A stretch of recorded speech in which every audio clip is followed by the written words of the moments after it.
pegged them both as really unfortunate own goals, and it's just a quirk of fate that it had to be Cameron Burgess to be the man to do it. The initial reaction when it happened is of kind of amusement, incredulation. You can't believe that it's Cameron Burgess twice against his own club.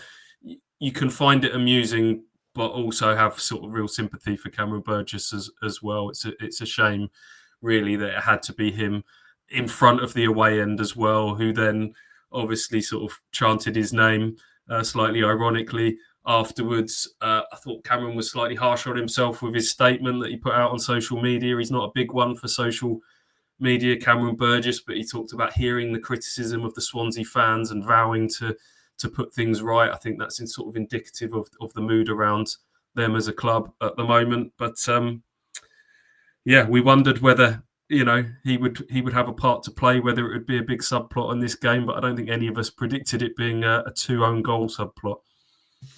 Ross, you got to feel sorry for him, don't you? We've watched his rise, and I think there's almost quite a strong, when you look at the players that have left, Burgess, for me, I know I haven't covered his entire time at Town, but there's such a strong emotional connection there, given that he signed from Accrington Stanley, was at a point where he looked really poor, didn't he? He wasn't performing well. It was, is there going to be a future for him? Transformed under Kieran McKenna, a Premier League player. He looked a Premier League player when he played at that level.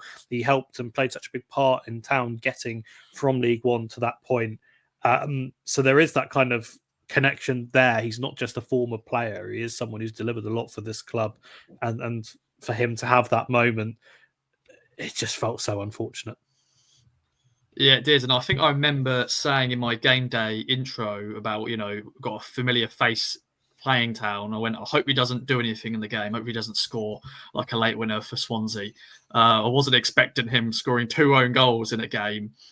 He scored some iconic goals, during his, Town career, the Coventry game and, the Bolton header and stuff, as we mentioned.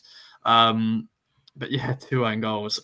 The first one, as we mentioned, it's you in a way you're going to give it to Leif Davis. In a way, you want to give it an attack, as we mentioned, and then the second one, I think he's just doing a defender's thing, trying his best to, but it was always going to go in. But I'm sure he somewhat chuckled to himself when he was hearing Cameron Burgess as a Blue. But yeah, obviously he's going to back his current team, but.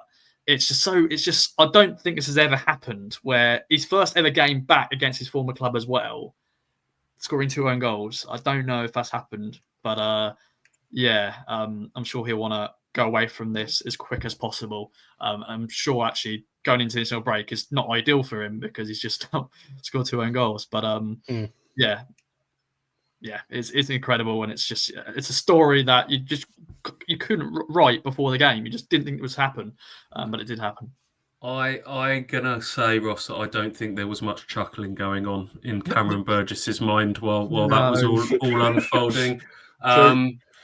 You're right. It's, in terms of rarities, not just for Ipswich, probably throughout the whole of football, that I doubt there are any incidences or many incidences of someone scoring 2 own goals against their former club in the first meeting against them since then. There's probably somewhere that it's happened, but a very rare occurrence, I would suggest.